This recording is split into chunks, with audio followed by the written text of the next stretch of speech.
Senador, primeiramente, muito bem-vindo ao programa 7 da Matina, aqui do bnews.com.br. Senador, a gente se fala agora numa ocasião não tão bacana, né? Vamos falar aqui sobre os atos terroristas e antidemocráticos que aconteceram no Congresso Nacional, na Praça dos Três Poderes. Ontem eu entrevistava aqui o Augusto Aras, procurador da República, procurador-geral da República, sobre esses atos. Ele, obviamente, condenou os atos, mas relativizou as reuniões que aconteceram nas portas dos quartéis, onde esses atos foram gestados. Esses atos eles foram gestados ali, na porta dos quartéis. Qual a opinião do senhor com relação a essas reuniões que antecederam os atos? Aquilo ali já era um prenúncio do que podia acontecer. Já eram reuniões onde se pedia a intervenção militar, onde se pedia a deposição de um presidente democraticamente eleito. O senhor condena também essas reuniões? O senhor é contra aquele tipo de reunião na frente dos quartéis? Olha, as reuniões que estavam sendo feitas na frente dos quartéis, elas tinham um financiamento externo que está sendo identificado.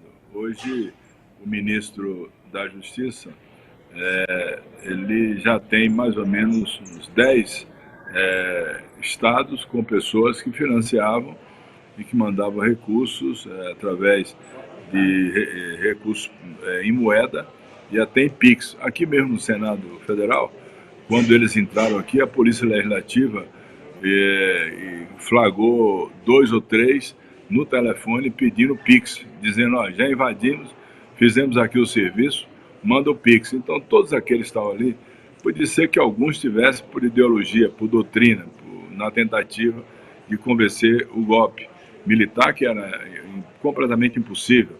O Brasil está com a democracia sólida e não haveria absolutamente essa possibilidade.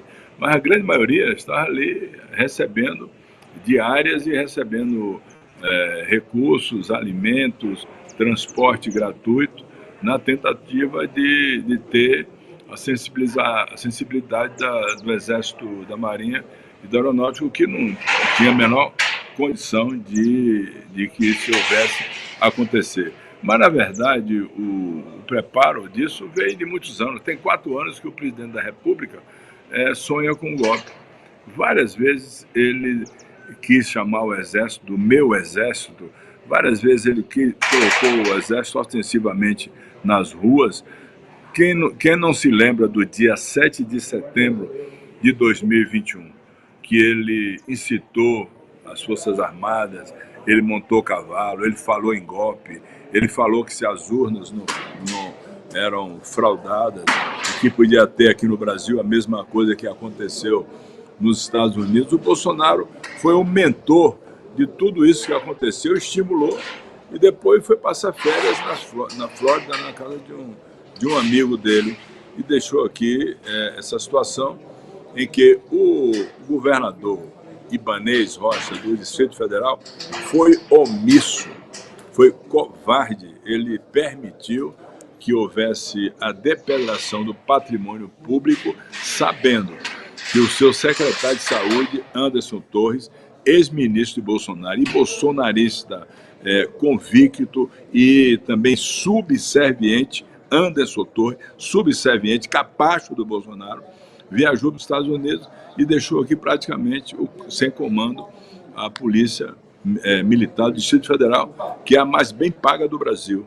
Então houve um conluio do governador por omissão e também das forças que permitiram que a passeata viesse e adentrasse aqui no Senado Federal, destruíram praticamente o Supremo Tribunal Federal. Foi a maior destruição, foi no âmbito do Supremo, aqui no Senado também destruíram, na Câmara e também no Palácio Planalto. No Palácio Planalto, eles destruíram obras centenárias de Di Cavalcanti, obras que ainda da época do Império, doada por Dom João VI, que estavam lá com uma história, fazendo a história, o acervo histórico do Brasil, estavam no Palácio Planalto.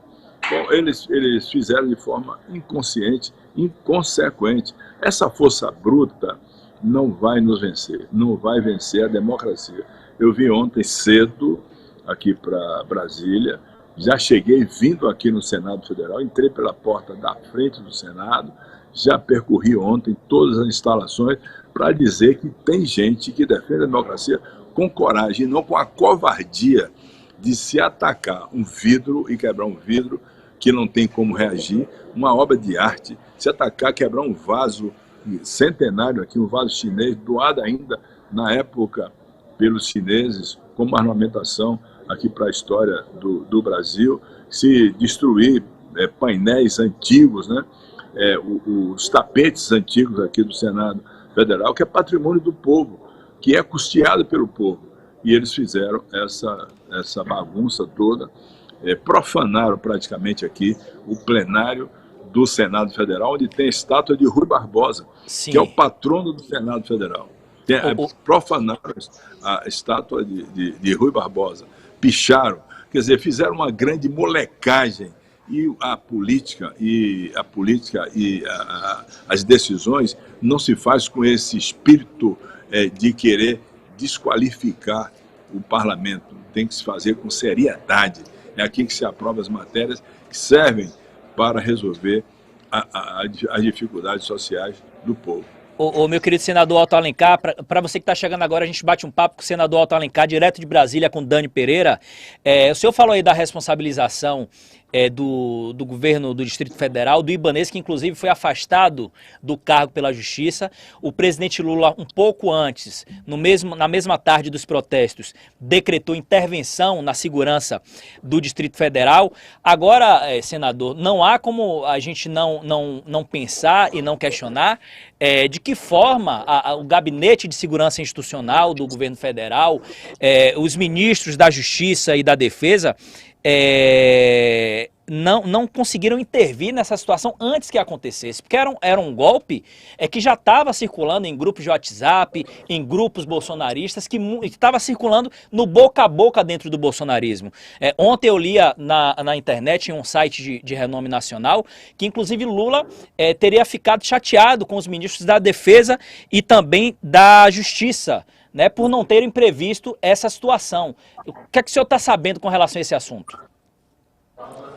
Na verdade, o ministro da Justiça, o Flávio Dino, o presidente Lula e o ministro da Defesa, todos estavam informados pelo governador Ibanez que estava tudo sob controle, e não estava. Então, o Ibanez falhou completamente.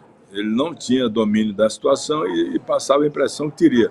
No domingo, pela manhã, aqui do Senado Federal, o senador veneziano Vital do Rego, que é o vice-presidente, acionou o próprio governador perguntando se estava tudo sob controle. Ele disse que estava sob controle. O ministro da Defesa, da mesma forma. O Flávio Dino, da mesma forma.